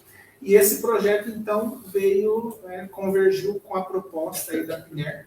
Então, a gente já fez 2 oficinas no Colégio Francisco, né, e no EJA, lá em Curitibanos. E daí, então, atendendo o convite do professor João, trazendo aqui para vocês, fazendo uma breve divulgação, em caso tenha interesse, a proposta é levar isso para inicialmente, para os acadêmicos do 3º ano, que estão prestes a fazer o vestibular, enfim, né, e tomar uma decisão aí. Muitos não têm noção do que a gente fala aqui, né? E o que me estimulou a fazer isso foi uma vivência própria. A minha vaga no concurso da universidade era preferencialmente para pretos e pardos. Aí, na hora de me inscrever, eu falei, tinha vaga aqui em Curitibanos e em Araranguá. Vou fazer em Curitibanos, eu tenho mais chance de passar, né? Se é preferencialmente, se existe uma lei que me dá esse direito, por que não usufruir dele, né? Então, me inscrevi, e só que na hora, uma primeira coisa, né, se autodeclarar. Preto ou pardo. E aí, que cor eu sou? Nem eu não sabia que cor que eu era. Aí conversa com uns, eu achava que eu era pardo, né? O meu pai tem a pele mais escura que a minha. A minha mãe é branca. Então, o casamento dos dois é um pardo. Né? Fui falar com uma professora de história, ela falou, não, a professora é preta. Aí fiquei naquela dúvida, eu ficava com medo de pôr preto e chegar na segunda fase, que é a identificação, quem se candidata para essas vagas tem que se apresentar para uma comissão formada por 3, 5 pessoas da instituição que está propondo a vaga, que vai confirmar a sua autodeclaração, se realmente você é preto ou pardo.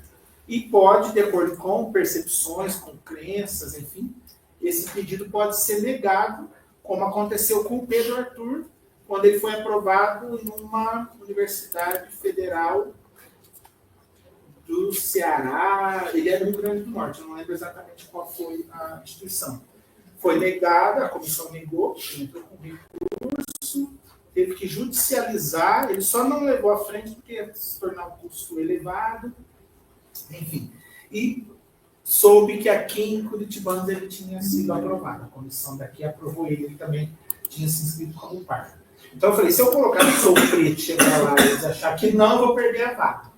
Coloquei pardo e fui para Florianópolis tomar um sol antes da prova, né?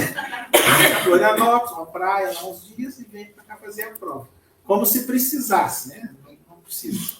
Não é necessário, porque tem outras características, que é o que a gente aborda mais nessa oficina, que caracterizam a pessoa como pardo ou preto, né?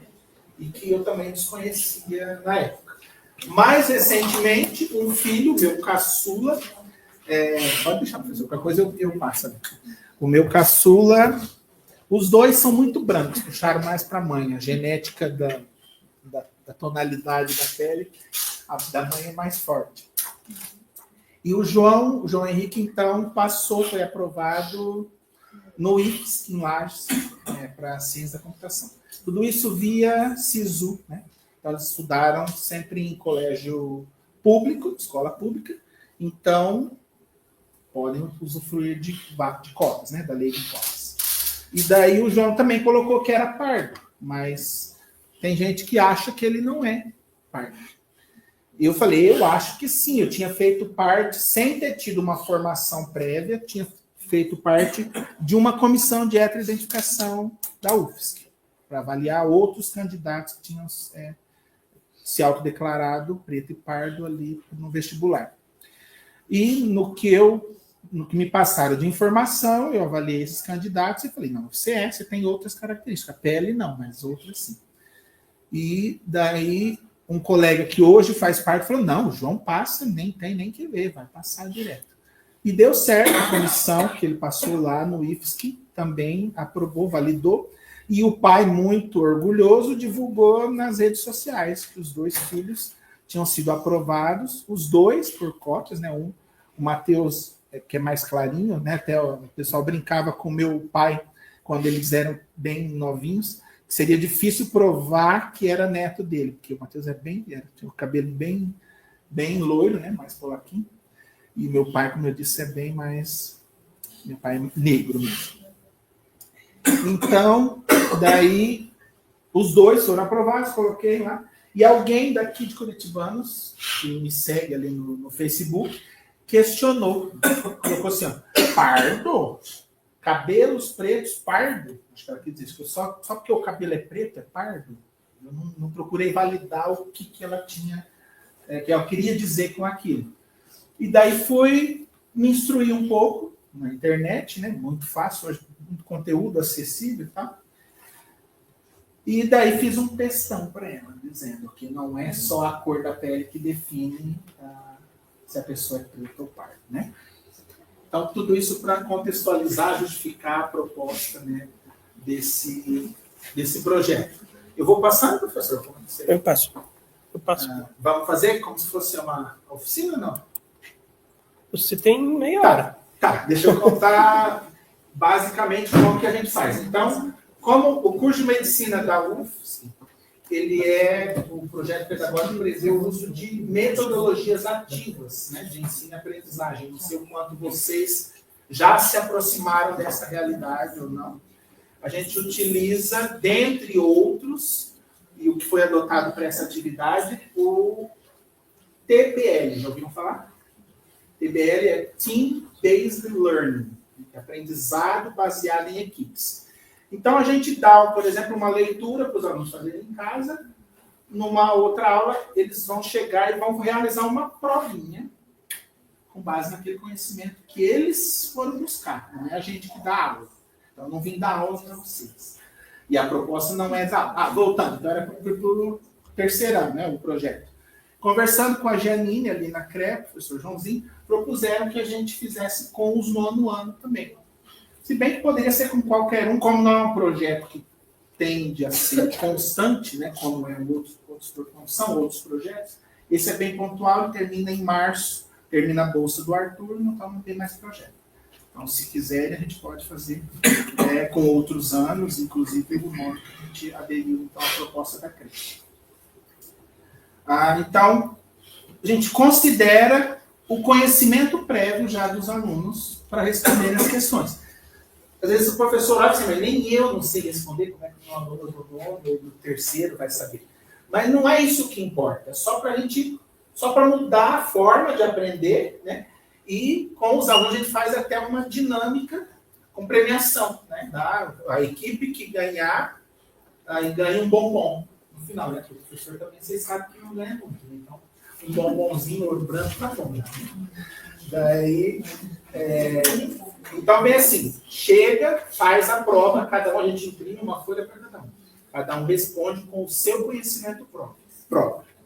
No segundo momento, a gente divide a turma em pequenas equipes. Aí vai depender do tamanho da turma, né? 5 pessoas, 6, 7 a 10, para fazer, dependendo. E daí eles vão rediscutir entre cada equipe, entrar num consenso qual é a resposta certa. Se eu tenho certeza que a minha está certa, tenho que convencer o Robson que a dele não está e vice-versa. A gente entra num acordo e daí um novo formulário, uma nova folha, vai ser o voto, a questão escolhida pela equipe. Daí só no final que a gente apresenta esse slide e trazendo a resposta certa, monta um quadro com pontuação para no final ver qual foi a equipe vencedora. Teve mais acertos. Então, constrói-se esse processo de conhecimento de uma forma ativa. Okay? Querem fazer uma avaliação? Vocês vão me respondendo aí? Claro que não vamos ter o ideal pensando que não vamos nos reunir em grupos, né, pelo tempo, mas se tivesse uma plaquinha para todo mundo erguer, Vamos testar os conhecimentos, né? Isso, vamos lá? Vamos testar os conhecimentos então, aí. O que a lei 12.711 de 2012, conhecida como Lei de Cotas, estabelece. Letra A. Apenas reserva de vagas para quem cursou integralmente o ensino médio em escolas públicas. B. Apenas reserva de vagas para quem se autodeclara preto, pardo, indígena, quilombola ou com deficiência. C. Apenas reserva de vagas para quem tem renda familiar per capita igual ou inferior a um salário mínimo. Ou D. Para quem cursou integralmente o ensino médio em escolas públicas, com percentual para quem se autodeclara preto, pardo, indígena, quilombola ou com deficiência, bem para quem tem renda familiar per capita ou inferior a um salário mínimo. A, B, C ou D? D. Alguém discorda do Robson? Ninguém? Ninguém discorda? Certeza? Os alunos costumam discordar. Então tá, vocês acertaram, né? Resposta certa. Isso. Muito bem.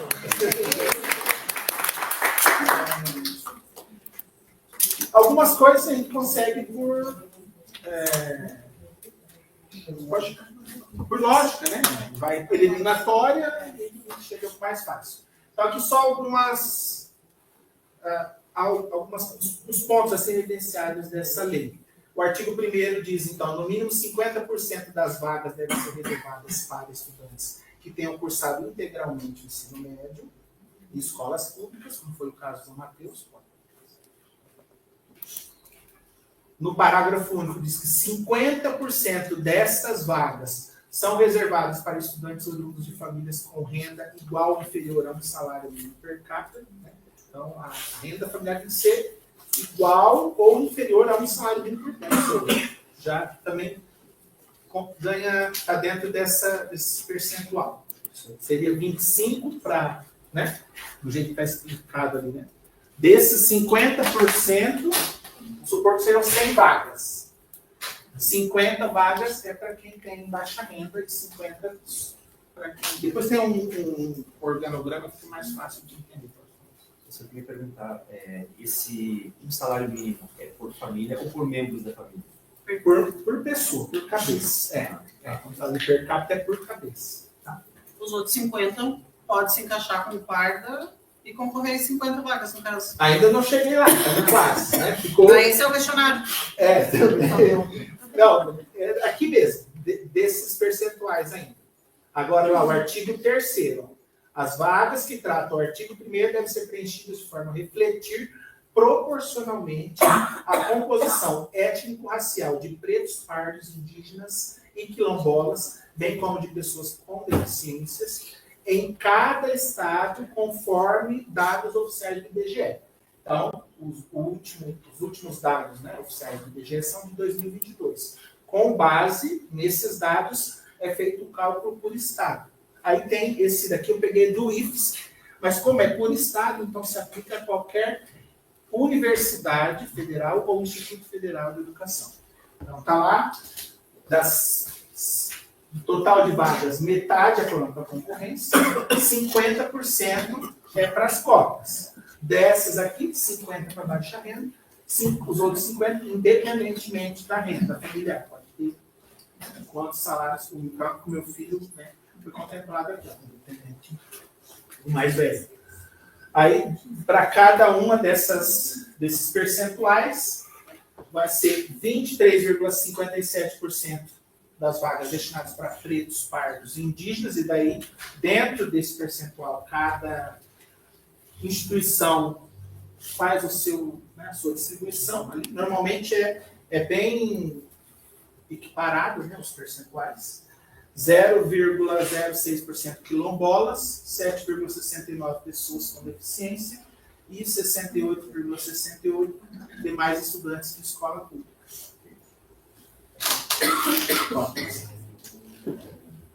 Então, a lei de cotas é uma política de ações afirmativas, né, que visa garantir a igualdade de oportunidades, né? A professora falou, a Maria Benelli, né, do quanto empobrecida se tornou a população negra pós-escravidão, né? Foram despejados, ninguém ganhou bens como ganharam, né, o pessoal que veio de fora da Europa, enfim, terras, não teve nada disso. Então, historicamente, a gente tem esse prejuízo e essa lei vem reparar isso. A ideia é corrigir a subrepresentação desses grupos nas universidades. Depois tem um dado bem interessante do IBGE comprovando já que houve essa melhora, reduzir as desigualdades, então, historicamente construídas aí, promover a inclusão social, a educação social, educacional e a diversidade.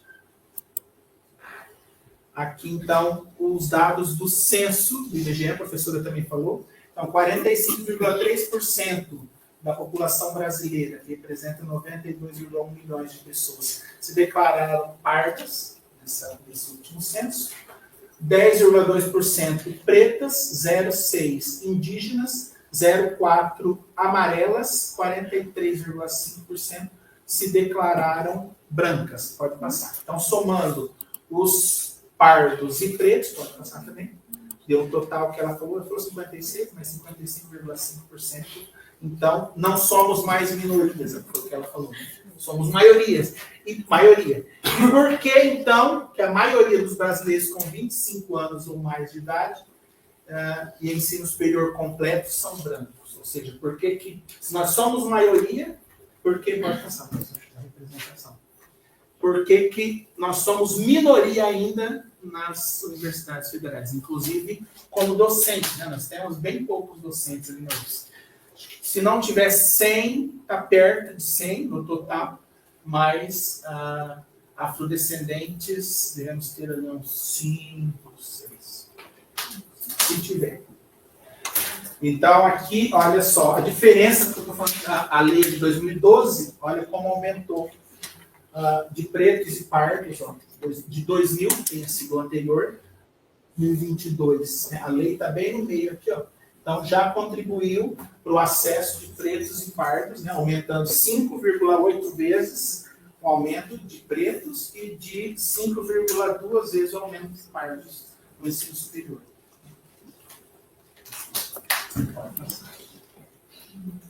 Só mostrando que é o resultado, né, da lei. Pronto, respondemos à primeira questão. Questão 2. Segundo o IBGE, o que define uma pessoa como parda? Letra A, apenas a cor da pele, que deve ser morena escura. A autodeclaração sem a necessidade de características fenotípicas. A mistura de etnias, indígena, africana e europeia, que resulta em traços fenotípicos miscigenados. Ou a ausência de quaisquer traços de herança genética africana.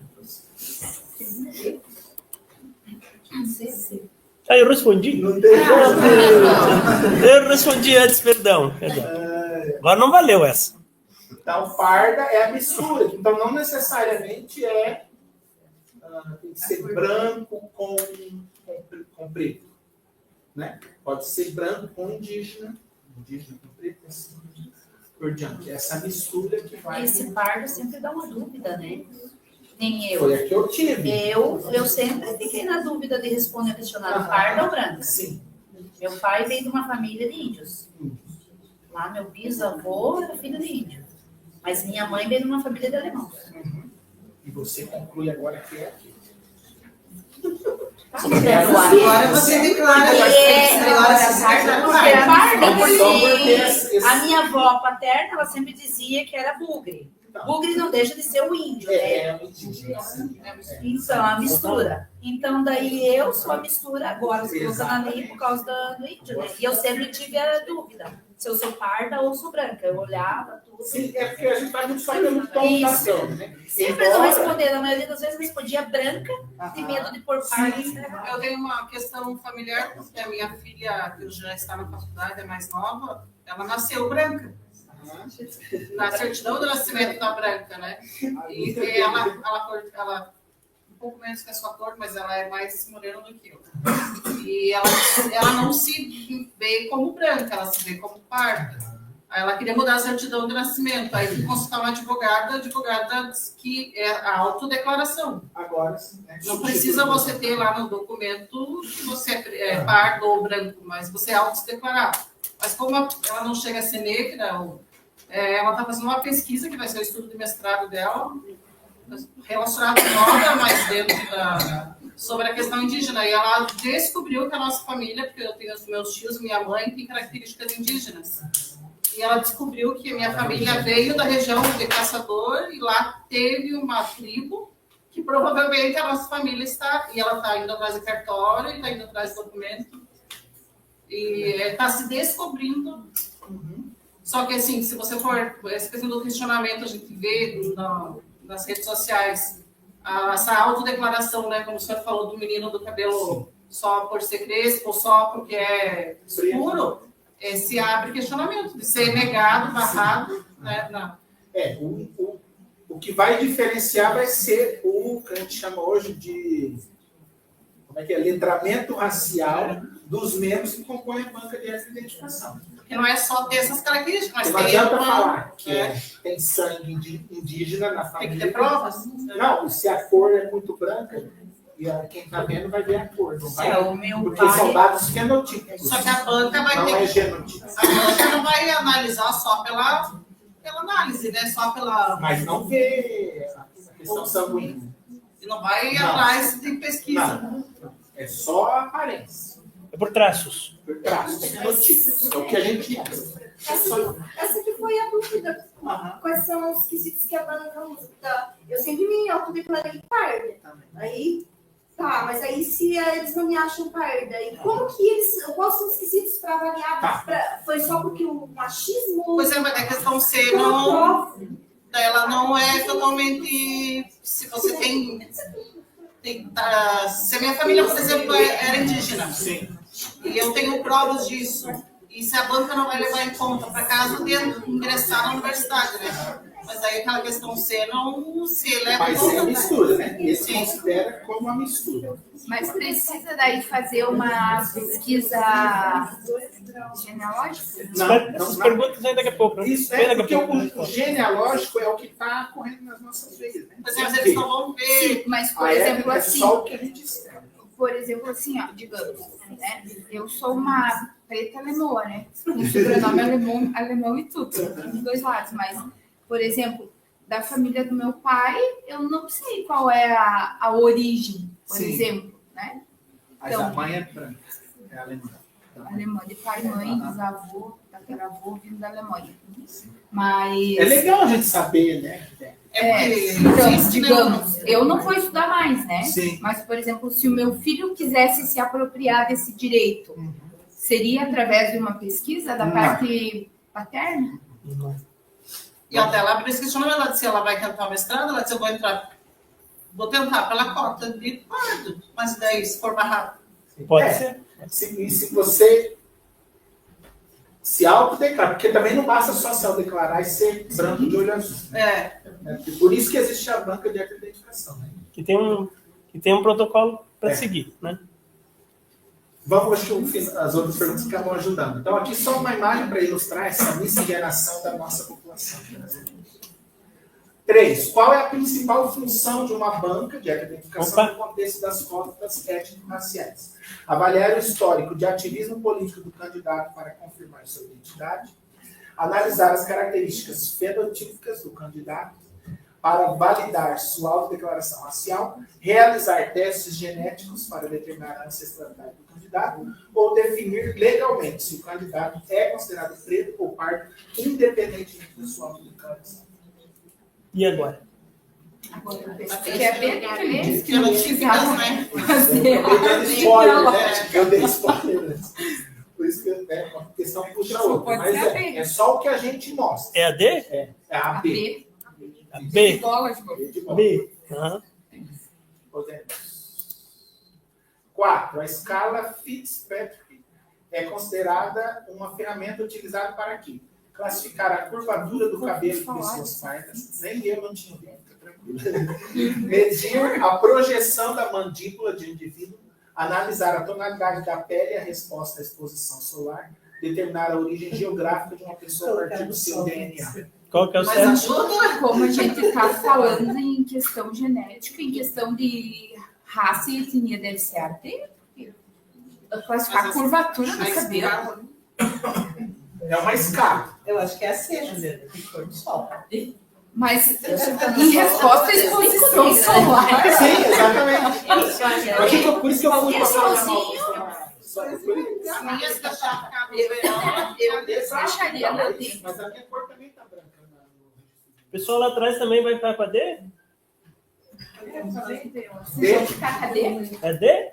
Eu conectei C. A Juliana escolheu Eu a vou D. ficar na D. Porque eu sou alemã, né? Teimoso? Muda. Eu acho que é C, porque eu fui a geográfica deles. Tonalidade tá perto. Tá, então em resposta à exposição solar, vai pro sol, Também, exatamente. Assim, pode passar. Aqui eu trouxe só a escala, mais ou menos isso aí. Esses tons de pele, né? E aí eu não trouxe aqui, mas avalia também a questão da exposição solar, que é o que ela está falando. Né? É clarinho, o meu filho também. Bem claro, mas se ficar um dia no sol, já não conheço mais. A minha esposa fala que eu fico cinza. Então, azul. Azul. Então, essa classificação é especialmente útil na identificação dos fototipos pardos, que geralmente se enquadram entre o 3... Né? Do 3 ao 5. O 6 já é bem um negro mesmo. Ficou correndo no verão. Em fevereiro, né? Essa banca aí. Eu faço caminhar na praia, chega pretinho. 5. De acordo com... Aí, tem que tirar esse texto, tem um erro de digitação. Qual é uma característica comum dos lábios de pessoa fenotípica? Então não é só a cor, hein? Tem outros traços. Estou dando spoiler, tem outros. Aham. Qual que é a característica? Lábios finos com tonalidade escura, lábios mais grossos e carnudos, lábios de coloração rosada ou lábios com menor volume e espessura em comparação. Eu acho que é B. B de bola? B de bola. B de bola? Já está se enquadrando melhor no pardo. Vou fazer outra faculdade. Vou colocar minha filha do sol no verão para Agora não tem A minha fica vermelha. E o meu marido é alemão. Meu marido é filho de alemão. Só que A Isabela ainda sol faz. ele fica bem. A mais velha ainda tem um pouco, ela é um pouco mais clara que eu. Agora a minha menor é branca que nem meu marido. Essas misturas, eu entendo, essa geração vai mudando. Então, se na exposição solar fica vermelho, ela aqui algumas imagens, né, de lábios. Então, o João é bem o lábio bem espesso. 6. As pessoas com traços de herança africana comumente possuem narizes platíneos. Também nunca tinha ouvido falar. Quais características definem essa classificação? Dependendo do nome. As características. A gente vai saber identificar. O nariz com dorso mais curto e alto, com a base fina. O nariz com a base mais fina e narinas menos alongadas. O nariz com dorso longo e estreito, com uma ponta fina, ou um nariz mais largos, com narinas alargadas e uma ponta redonda. D de certeza. D de certeza. D de certeza? É isso? O nariz já não passei. Então, mas, né? Ali. Não, já tem. Meu filho tem. Lábio, carnudo, nariz, a base mais larga. Também aqui alguns... Isso tudo imagem que a inteligência artificial que fez. Eu só fiz o prompt. Qual é a principal característica dos cabelos de pessoas com fenótipos pardos? Essa vai ser fácil, né? Tende a ser loiros e lisos, tendem a ter curvatura ondulada, agachada, crespa ou encarapinhada, possuem o couro cabeludo mais seco e pontas oleosas, ou são sempre de cor preta, como a mulher falou lá no fez, sem variação de tonalidade. B de bola? Também? Unanimidade? D de bola, é isso? B de bola. Ah, B de bola. B de diamante. Esse eu passo. Passou. Tem que Aqui alguns exemplos. o meu tá mais segundo ou Tudo depende, né, gente? Se for menino é mais fácil, mas se for mulher, pinta. Também, né? Lisa. Não, mas é mais o formato. Faz uma chapinha. Também. A 8. Então, quase acabando. Não sei se o horário já deu. Vamos terminar o teste? Podemos terminar o teste? São 10. Vamos terminar o teste, né? E o branco. Hoje. Nós aqui. Qual a principal característica fenotípica relacionada ao formato do crânio em pessoas com traços pardos? Prognatismo, onde a mandíbula é projetada para frente, crânio dolicocéfalo, que é alongado na parte posterior, fronte baixa com arcos zigomáticos discretos, ou crânio braquicéfalo, que é mais largo do que comprido. Qual será? Meu Deus, com tudo esses nomes. Não, mas não, esse é o de menos, né? Os nomes. A cabeça? O restante. Eu acho que Eu acho que ele tem a cabeça mais arredondada. Eu acho. Letra A, B, C. Não, zigomático. Eu acho que é B. É mais forte, ele tem mais largo do que comprido. Letra D, é isso? D de dado? Então vamos ver. Se fosse aqui, ó. Mas que chuto. Mas que chuta, olha ali. Não necessariamente assim, ó. Não? Essa parte. Mas essa mais parece. Se fosse um trabalho em equipe, você conhecer. Olha que já dá uma parada nessa festa 2015. Essa prova eu ia ver. 9. Qual a característica comum das sobrancelhas de pessoas com fenótipos pardos? Tendem a ser finas e ralas, são frequentemente de tonalidade mais clara que o cabelo, tendem a ser mais grossas e com pelos densos, possuem um formato curvo e bem definido. Sei de certeza, eu acho. É C de certeza. Edson, C? É C. Vamos ver. Eu acho que aqui tem ralas. Eu acho que é B. Agora eu sei. E acho que é a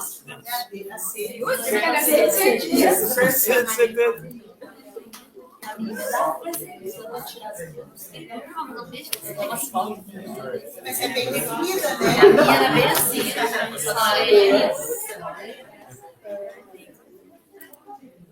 E 10. Qual dos seguintes documentos pode ser usado para comprovar a identidade parda em processo de heteroidentificação?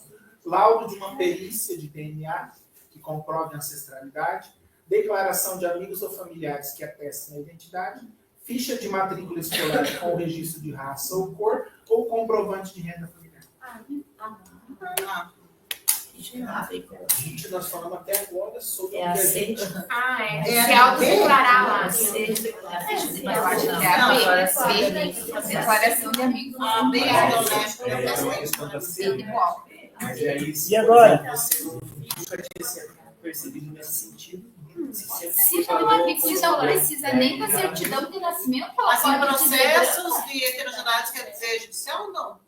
Não, ainda na banca ali, né? Se por exemplo tiver algum recurso for negado, por exemplo, o que você pode usar? Qual que é a letra? B? Eu acho que é B. Ó, o Robson deu um exemplo. Se na ficha ali de matrícula, sempre por desconhecimento, sempre que declarei branco, por exemplo.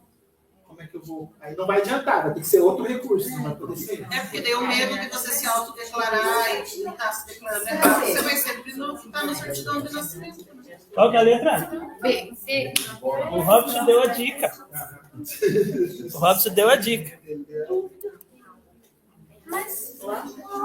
Mas é que tem quando você vai sempre se declarar. Se você sempre se é para evitar tipo, quem não é pardo ou preto e queira ser. Daí, Mas é uma se questão você sempre bem... se autodeclarou, é uma forma de você reforçar a sua autodeclaração. Nos registros. A própria questão dessas provinhas que tem no Ministério da Educação. Exatamente. Aí tem a criança tem que colocar lá, né? Mas se ela nunca... Às vezes nem sabe qual é ou se autodeclarar. Por isso, por causa dessas provinhas que a Janine sugeriu que mais comum também, que ia fazer Olha isso. que nunca mais vou dizer para eles, pinta que quiser. Pinta que quiser. É isso, algumas referências. Me gerou essa dúvida de uns tempos para cá por causa da preencher coisa. Mas será? Eu ia pesquisar, eu começava a olhar e ver, será que sou parda? Será? Daí quando falou de indígena, a última vez que eu preenchi, eu coloquei parda, porque daí tava lá, descendente, então Devia meu pai valer vem. o censo do IBGE, né? No censo a gente pensa mais para falar o que é do que nessas provinhas. Não é? Ia dar bem mais do que 50. Aqui é o nosso perfil do Instagram, então, se alguém tirou alguma foto, quiser marcar alguma coisa, quiser marcar a gente na publicação, tá? Muito obrigado pela atenção e pela oportunidade.